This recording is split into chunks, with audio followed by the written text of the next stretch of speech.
Welcome student. आज इस video में हम बात करने वाले हैं आपका सेंटर ऑफ मास के जो एक्सप्रेशंस हमने पिछले वीडियो में देखे हैं उन एक्सप्रेशंस को हमें किस तरह से अप्लाई करना है, जहां आप मास का स्पेसिफिक डिस्ट्रीब्यूशन भी है और साथ ही साथ यूनिफॉर्म डिस्ट्रीब्यूशन है। सो चलिए देखते हैं। मैं आपका एक स्क्वायर ले रहा हूं।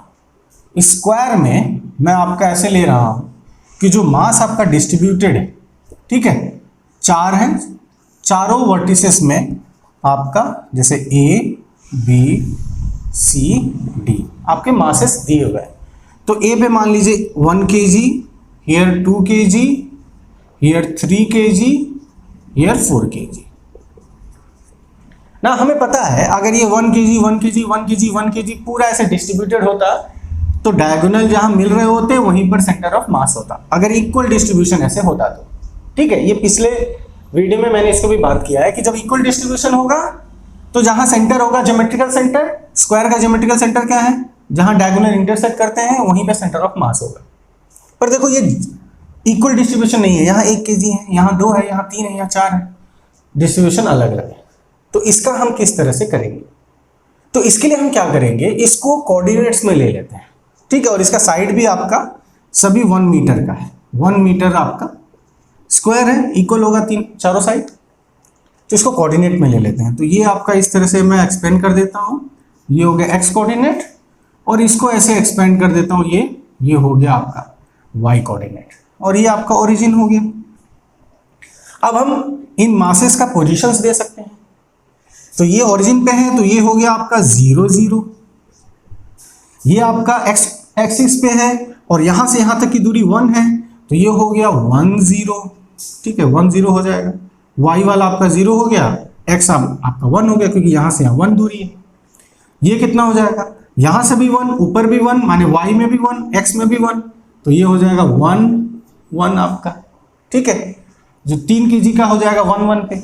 4 का कितना हो जाएगा, 4 आपका y एक्सिस पे है, x 0 होने वाला है यहाँ पे, ठीक है, तो x 0 हो गया, y वाला 1 हो गया क्योंकि ये भी 1, तो हमें कोऑर्डिनेट्स भी मिल गए। सो देखो यहां पर क्या है, जो मासेस हैं इनका एग्जैक्ट पोजीशन हमें पता है कि भाई 3 kg मास कहाँ है, हमें पता है 1 1 पे है। 4 kg कहाँ है भाई, 0 1 पे है, तो स्पेसिफिक पोजीशन पता है। तो जब स्पेसिफिक पोजीशन पता हो तो ये हम इस्तेमाल करते हैं mi समेशन वाला, mi xi वाला, जो आप mi xi by total mass, यही इस्तेमाल करेंगे, ठीक है ना। चलिए इस्तेमाल करते हैं, इसको एक्सपेंड कर देता हूं, m1 x1 plus m2 x2 plus m3 x3 plus m4 x4, क्योंकि यहाँ कितने मासेस हैं, 1 2 3 4 है, तो 4 तक दिया, divided by total mass. Direct लिख देंगे या m1 plus m2 plus m3 plus m4 भी लिख सकते हैं, और डायरेक्ट टोटल मास भी बोल सकते हैं। निकालते हैं कितना होता है। पहला मास कितना है, 1 kg, 1, पोजिशन क्या है 0, तो 1 × 0 हो गया ये, प्लस दूसरा कितना है 2, पोजीशन कितना है 1, तो ये हो जाएगा 2 × 1, ठीक है, प्लस m3, तीसरा m3 कितना है 3 kg का, और x3 पोजीशन कितना है 1, तो हो गया 3 × 1 प्लस m4 4 kg है, पोजीशन कितना है उसका 0। देखिए x वाला अभी x लिखना है, x के लिए लिख रहे हैं तो सब x कोऑर्डिनेट ही लिख रहे हैं, तो ये हो जाएगा 4 × 0 divided by total mass. Total mass कितना है, 1 kg 2 3, 3 + 3 6, 10 kg है आपका। तो ये कितना हो गया, ये 0 हो गया, ये 2 हो गया, ये 3 हो गया, ये 0 हो गया, तो 2 + 3 5, तो ये हो गया 5/10 या सिंपली 0.5 मीटर। तो ये हमारा x मिल गया हमें, x we have got and it is 0.5 metre. आ जाते हैं y पे आपका, ठीक है, y को निकाल लेते हैं। चलिए यहाँ कर देता हूँ y को। सिमिलरली y क्या हो जाएगा, m1 y1 m2 y2 m3 y3 plus m4 y4 by total mass. Total mass तो आप जानते हैं 10 होता है, लिख दिया, पुट करते हैं।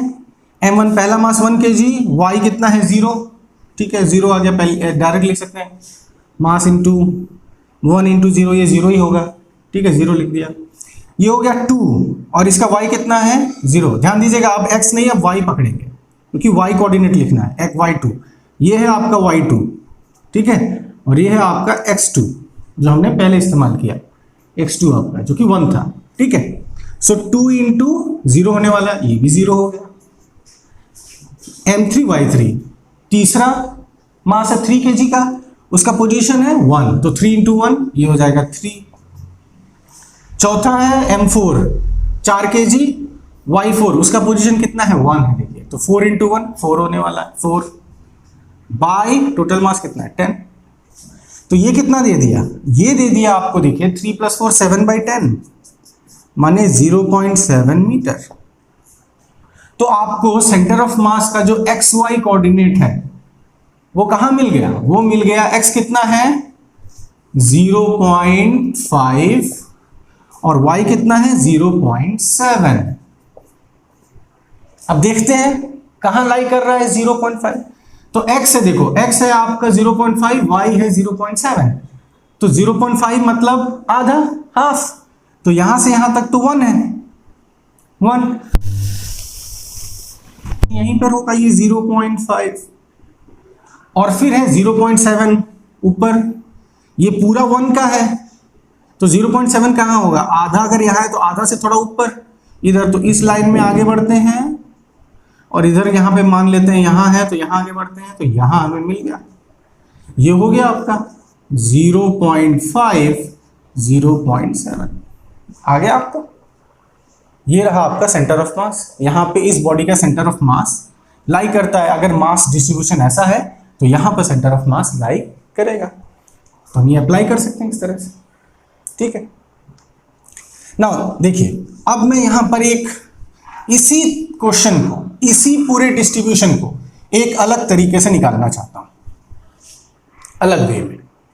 अलग वे में मतलब मैं अब क्या करूंगा, इस जो स्क्वायर मैंने लिया इसका कोऑर्डिनेट थोड़ा शिफ्ट करता हूं, पोजीशन शिफ्ट करूंगा।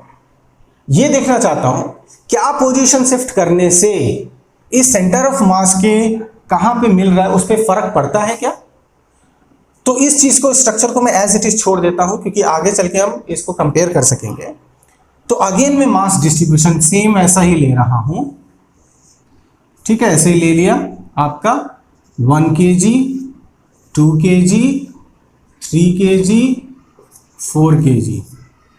पर अब इस बार पूरे स्क्वायर को 1 मीटर राइट में शिफ्ट कर रहा हूं। तो अब मेरा यहां से शुरू हो रहा है ओरिजिन, मान लो ऐसा, थोड़ा सा और दूर कर देते हैं 1 मीटर के लिए, मान लो यहां से शुरू कर दिया, ये हो गया ऐसे x और ये हो गया आपका y। देखिए क्या किया है, थोड़ा सा मान सके इसको 1 ही मानेंगे, ठीक है। सो ये 1 मीटर, ये 1 मीटर, ये 1 मीटर, ये 1 मीटर और ये दूरी भी 1 मीटर है, ठीक है, ये दूरी भी आपकी 1 मीटर। अब यहाँ ओरिजिन, तो हमने क्या किया, पूरे चीज को थोड़ा आगे शिफ्ट कर दिया, है ना। देख रहे हैं ये एक्स वाई था, ओरिजिन यहाँ था, अब ये पूरा चीज 1 मीटर आगे शिफ्ट हो गया, माने यहां से शुरू हो गया ये। तो अब मैं देखना चाहता हूं क्या ऐसा करने से सेंटर ऑफ मास पे फर्क पड़ता है क्या, ठीक है, सेंटर ऑफ मास पे फर्क पड़ेगा क्या, वो हम देखना चाहते हैं। तो यहां अब हमें इक्वेशंस का तो एक्सप्रेशन समझ में आ गया है, m1 x1 + m2 x2, तो डायरेक्टली भी अप्लाई कर सकते हैं। पहले पोजीशन लिख लेते हैं कि अब ये चेंज करने से पोजीशन क्या हुआ है। तो ये 0 था, ये क्या हो गया, पहले तो ये 0 0 था, पर अब क्या है, ये 1 इतना शिफ्ट कर गया है, तो ये हो जाएगा आपका 1 0।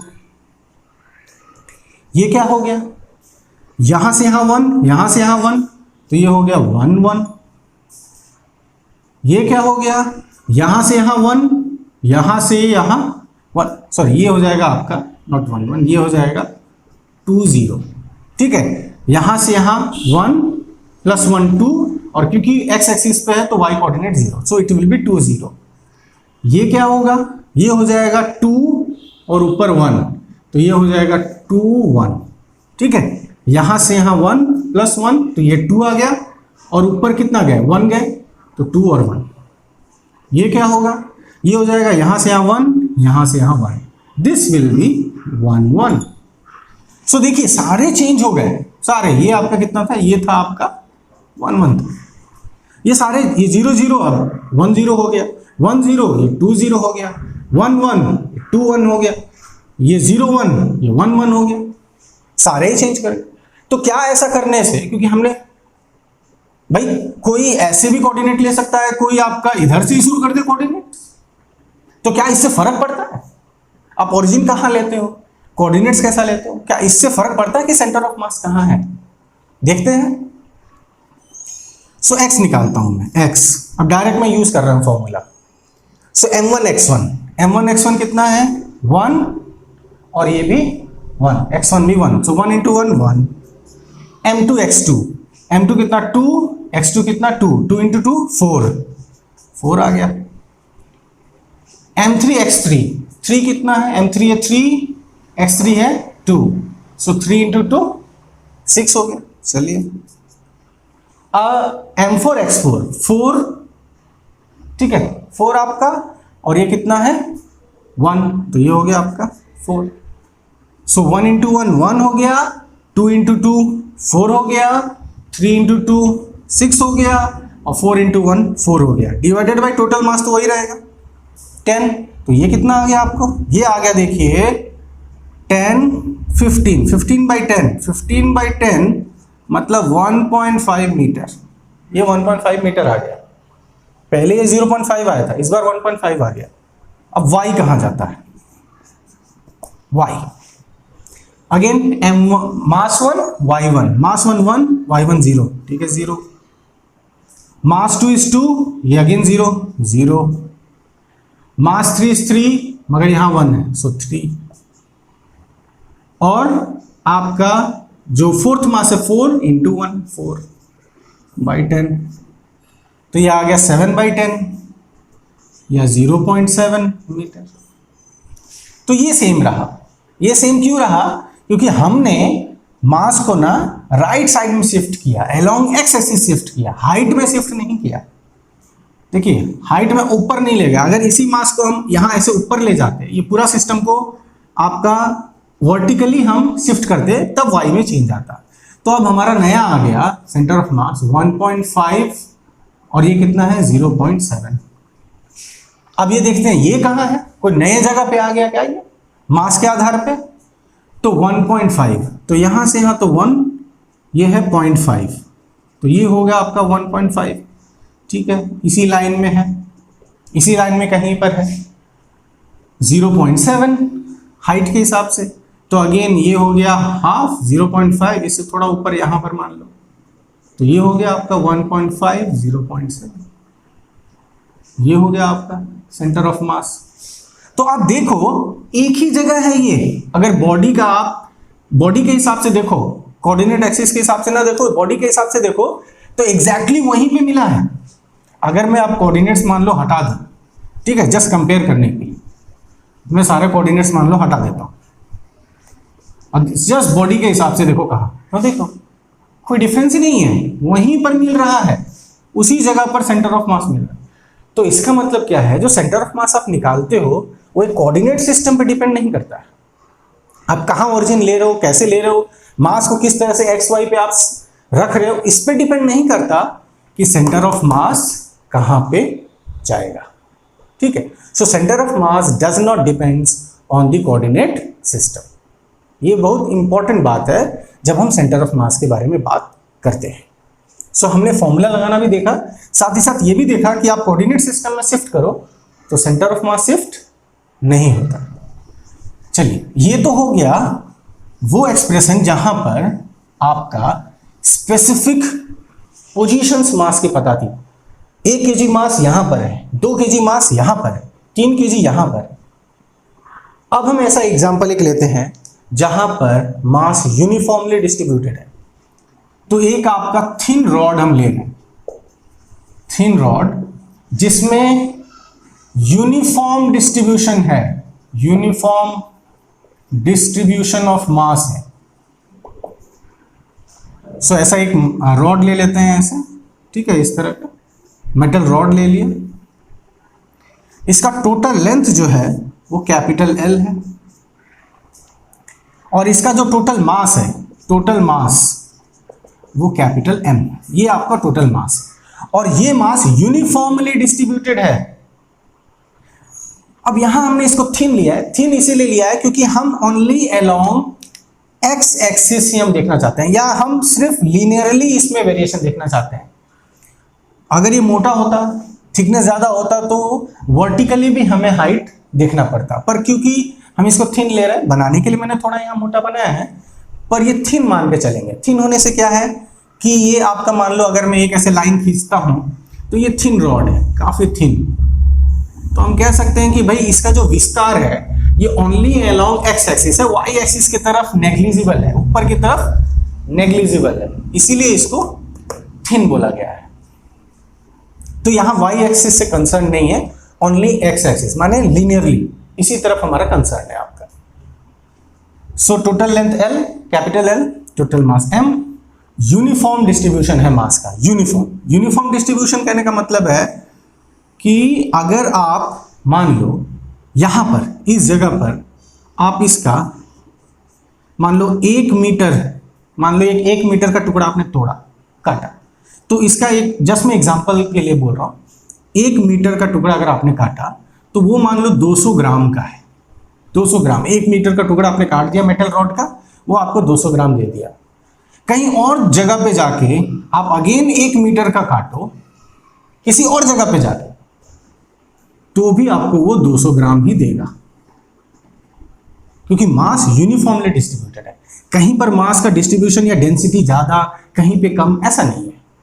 इसी को कहते हैं यूनिफॉर्म डिस्ट्रीब्यूशन। ठीक है, सो इस केस में हमें निकालना है आपका कि इसका सेंटर ऑफ मास कहां पर होगा। ठीक है, where will be the centre of mass. अब इसको फॉर्मूला लगा के निकालने से पहले जस्ट लॉजिकली सोच के देखते हैं। लॉजिकली हमने पिछली वीडियो में भी बात किया था कि अगर यूनिफॉर्मली डिस्ट्रीब्यूटेड है मास, तो जो उसका सेंटर होता है वहीं पर आना चाहिए। तो इसको अगर मैं एक कोऑर्डिनेट्स में ऐसे बांट दूं, ठीक है, इस तरह से मैं मान लो ये हो गया आपका y और ये हो गया आपका x, इस तरह से दे दूं, ठीक है, और ये टोटल लेंथ यहाँ L है, तो ये आपका ओरिजिन हो गया जो कि 0 0, ये ओरिजिन है, और ये हो जाएगा आपका, ये पॉइंट हो जाएगा L0। ठीक है, यहाँ से यहाँ L और x एक्सिस की तरफ है तो 0। तो जब हम ऐसे सोच लें, जस्ट लॉजिकली हम सोचें, तो हमें मिलता है कि भाई क्योंकि ये यूनिफॉर्मली डिस्ट्रीब्यूटेड है और इसका विस्तार अलोंग x है, तो जाहिर सी बात है इसका जो एक्चुअल ज्योमेट्रिकल सेंटर है वही इसका सेंटर ऑफ मास होगा। तो इसका सेंटर ऑफ मास यहाँ पे कहीं L/2 0 पे आना चाहिए, सेंटर ऑफ मास यहीं पे आना चाहिए। L/2 मतलब पूरे रॉड का आधा L/2, और क्योंकि हम y एक्सिस की तरफ विस्तार ले नहीं रहे, इसका डिस्ट्रीब्यूशन ले नहीं रहे, तो y हमने 0 रखा है, मतलब यहाँ पे कहीं इसका सेंटर ऑफ मास आना चाहिए इस जगह पे, विच इज L/2 0। चलिए अब इसको मैथमेटिकली देखते हैं कि ऐसा होता है क्या, ऐसा आ रहा है क्या आपका। ठीक है, लेट अस सी। सो जो डिस्ट्रीब्यूशन वाला आपको जो यूनिफॉर्म मास डिस्ट्रीब्यूशन वाला जो एक्सप्रेशन है वो है x 1/m, 1/m, m is the total mass, xd, ये आपका एक्सप्रेशन है। इसको लेके हम देखते हैं कि हमें L/2 आता है क्या। लेट अस सी। सो यहां हमें क्या लेना पड़ेगा, यहां पे मान के चलो, अब क्योंकि हमें यहाँ इंटीग्रेशन लगाना है तो यहां पर एक हम ऐसे मानते हैं, एक छोटा सा टुकड़ा लेते हैं, छोटा सा टुकड़ा इस रॉड का लेते हैं। कहां पे लेते हैं, ओरिजिन से मान लो x दूरी पर ले रहे हैं, x दूरी पर, ओरिजिन से x दूरी पर एक हमने छोटा सा टुकड़ा लिया। ये ऐसा टुकड़ा है जिसका विड्थ, जो मोटाई है वो आपका dx है, dx चौड़ा है, और इस टुकड़े का मास जो है वो है आपका dm। तो इस टुकड़े का मास है dm और इस टुकड़े की जो विड्थ वो dx है। ठीक है, छोटा सा टुकड़ा लिया, छोटा सा पार्ट टोटल का, dx, मास ले लिया dm, टोटल मास तो कैपिटल है, पर इस छोटे से टुकड़े का मास dm। नाउ अब देखिए ये इंटीग्रेशन हम यूज करना चाहते हैं, पर यहां ये x है, यहां ये dm है, तो ये मास के टर्म्स में है और ये है x। ये हमारे लिए थोड़ा मुश्किल कर सकता है इंटीग्रेशन करना। हमारे लिए अच्छा होता अगर ये भी x के टर्म्स में होता। ठीक है, तो हम चाहते हैं ये dm की जगह dx हो, तो इस x के साथ इंटीग्रेट करना या लिमिट लगाना हमारे लिए काफी आसान हो जाएगा। चलिए देखते हैं किस तरह से हम कर सकते हैं। तो वहां पर हमें ये वर्ड इस्तेमाल का यूज कर सकते हैं, यूनिफॉर्म डिस्ट्रीब्यूशन। ये यूनिफॉर्म डिस्ट्रीब्यूशन है। जैसे मैंने कहा, आप एक छोटा सा टुकड़ा यहाँ काटो, यहाँ तक काटो, एक ही मास का होगा। यहाँ एक टुकड़ा 1 मीटर का काटो, आपको 200 ग्राम मिला। यहाँ टुकड़ा 2 मीटर का काटो, आपको 200 ग्राम मिलेगा। तो हम क्या पाते हैं, क्योंकि यूनिफॉर्म डिस्ट्रीब्यूशन है, तो ये जो मास पर यूनिट लेंथ, ये पार्ट इसका कांस्टेंट है। मास पर यूनिट लेंथ, मास पर यूनिट लेंथ वो कांस्टेंट है आपका, ठीक है। क्योंकि यूनिफॉर्मली मास डिस्ट्रीब्यूटेड है, तो मास पर यूनिट लेंथ आपका कांस्टेंट आएगा। क्योंकि मास पर यूनिट लेंथ कांस्टेंट आएगा, so total mass by total length क्या है? टोटल मास है m, टोटल लेंथ है l। और इस छोटे से टुकड़े का मास कितना है? dm। और छोटे से टुकड़े का लेंथ कितना है? dx। ये इक्वल होगा, दोनों रेशियो, क्योंकि भाई मास पर यूनिट लेंथ, मास पर यूनिट लेंथ, मास पर यूनिट लेंथ सेम आना चाहिए। ये रेशियो कांस्टेंट होना चाहिए, क्योंकि मास यूनिफॉर्मली डिस्ट्रीब्यूटेड है। तो m/l should be equal to dm/dx। तो यहां से हमें dm मिल जाता है। dm कितना हो जाएगा? dm हो जाएगा m/l dx।